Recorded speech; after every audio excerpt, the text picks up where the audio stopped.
Good morning, সুপ্রভাত, নমস্কার। Pramila Mukherjee blog চ্যানেলে অনেক অনেক স্বাগত। আমি প্রমীলা সকালবেলা থেকে ব্লগটা শুরু করলাম। আর এখন বাইরে কীর্তন হচ্ছে, শুনতেই পাচ্ছ, মন্দিরে কীর্তন হয় এই সময়টা। তো চলো ব্লগটা দেখতে থাকো। আজকে ব্লগটা ভালো লাগবে, আর সেই আশায় ব্লগটা শুরু করা। তো চলো ব্লগটা দেখতে থাকো। তো বন্ধুরা, চলে এলাম দুপুরে রান্নাবান্না করতে। আর এটা হচ্ছে কচু করব, সাদা কচু মানে দুধ কচু বলো এটাকে। তো দুধ কচু করব আলু দিয়ে, আর করব হচ্ছে ডাল। আজকে যেহেতু শনিবার, আমরা এছাড়া কি করব বলো। আর কাঁচা লঙ্কা আছে, সব বের করে নিচ্ছি সব টুকটাক করে। আর তারপরে বানাবো হচ্ছে একটা ভাজা, মানে ওই আলু, ভেন্ডি, পটল এগুলো ভাজবো, এছাড়া আর কিছু করব না। তো যাই হোক, এগুলো ঝটপট করে এখন বার করে নিয়ে দিয়ে এভাবে রান্নাটা শুরু করে দেবো। আর লেবু কাটবো। তো এইভাবেই লেবুটা মানে রোজই খাওয়া হচ্ছে প্রায় বলতে গেলে। কালকে দিনটা খাইনি, কালে তাছাড়া রোজই খাওয়া হয় লেবুটা। কারণ লেবুটা খেলে একদিকে ভালো, জানো তো, ভেতরে যত, তোমরা তো জানোই সবাই লেবুটা খাওয়া কতটা উপকারী। যেমন আমাদের কি বলে, আমাদের ক্যালসিয়াম সি মানে হয়, মানে দাঁত, নখ এগুলো সব ঠিক রাখে। তো যাই হোক, আর তাছাড়া ভেতরে সব মানে যাবতীয় আবর্জনা, মানে আবর্জনা বলে ভেবো না, আবার মানে পয়জন জাতীয় জিনিস বের করে দেয়, মানে টক্সিক যাকে বলে সেটাকে বের করে দেয়।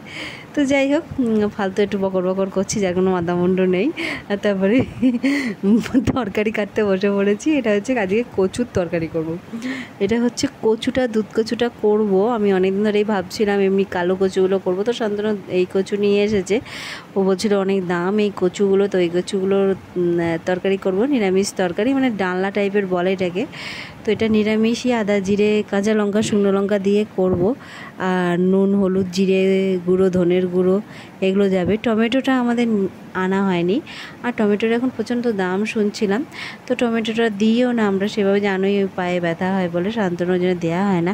তাছাড়া ঠিক আছে, আর এই মাসে আমাদের সসটা নিতেই ভুলে গেছি। যাই হোক, তাহলে দিলে একটু আরও টেস্ট হয়, কারণ একটু টক জাতীয় জিনিস দিলে এগুলো একটু বেশি ভালো খেলে। যেহেতু কচু ধচু এগুলো জিনিসগুলোতে টক জাতীয় জিনিস খেলে বেশি ভালো হয়, এই জন্যেই। তো যথারীতি আমার কাটা কমপ্লিট আমার। তো এদিকে আমি সেদ্ধতে বসিয়ে দিয়েছি, আর এই আলু, পটল, ভেন্ডি এগুলো ভাজবো।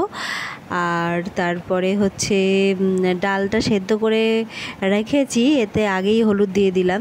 তো দেখো সেদ্ধ হয়ে গেছে, এবার ঝটপট করে রান্নাটা স্টার্ট করে দিই। তো নিরামিষ কচুর তরকারি, আর এদিকে হচ্ছে এই ভাজা হবে, আর ডাল তো করছি।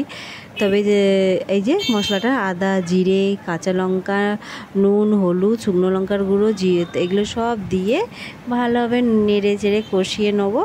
দিয়ে তারপরে যেই এটা শুকনো শুকনো হয়ে যাবে, তখন আমরা জল দিয়ে দেবো। জল দিয়ে দিলে বেশ সুন্দর ভাবে, যতক্ষণ না এটাকে মশলাটার গন্ধটা থাকবে না, ততক্ষণ ভালোভাবে শুকনো শুকনো হয়ে যাবে, ব্যাস হয়ে যাবে।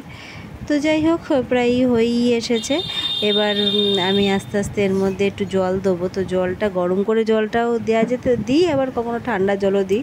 তো আজকে একটু তাড়াতাড়ি সব কিছু করার চেষ্টা করছি, কারণ হচ্ছে কি বলো তো, এই রোজ রোজ না, মানে এখন যেহেতু বাজার করতে যাই বলে আমি একটু লেট করে ফেলছিলাম, মানে রান্না বান্না করতে বেশ অনেকক্ষণ টাইম।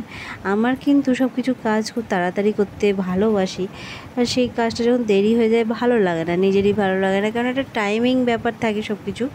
আমার টাইমিংয়ের মধ্যে সব কাজ করতে বেশি মানে ভালো লাগে, সেই জন্যই করে থাকি সচরাচর। তো যাই হোক, দেখো আমি এবার জল দিয়ে দিলাম, ভালোভাবে এটা নাড়াচাড়া করে শুকিয়ে নামিয়ে নেব, ব্যাস। তাহলেই আমার এই আলু কচুর ডালনাটা রেডি হয়ে যাবে। তো দেখো, এটা হোক ততক্ষণ। তারপরে আমি ডালটা, সরি, আলু পটলটা ভাজে ডালটা ফোড়ন দিয়ে নেবো। আর কালারটা দেখেছো কি সুন্দর এসেছে। তো আমার এ দেখো হয়ে গেছে। এবার আলু পটলটা ভাজবো প্রায়। এ দেখো ভাজছি এখন, আলু, পটল, ভেন্ডি যা ছিল সবই ভেজে দিচ্ছি। আর তারপরে খাবার দাবারটা এ দেখো রেডি করব, শান্তনুকে দিয়ে দেবো, ব্যাস। বন্ধুরা, এখন বাজছে হচ্ছে বিকাল 4টে, আর ব্লগটা শেষ করছি।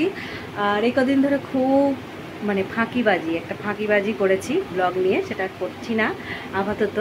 তো যাই হোক, শেষ করলাম। তো ভালো থেকো, সুস্থ থাকো, আনন্দ থেকো। যদি চ্যানেলটা ভালো লাগে অবশ্যই একটা লাইক, শেয়ার, কমেন্ট, সাবস্ক্রাইব করে পাশে থেকো।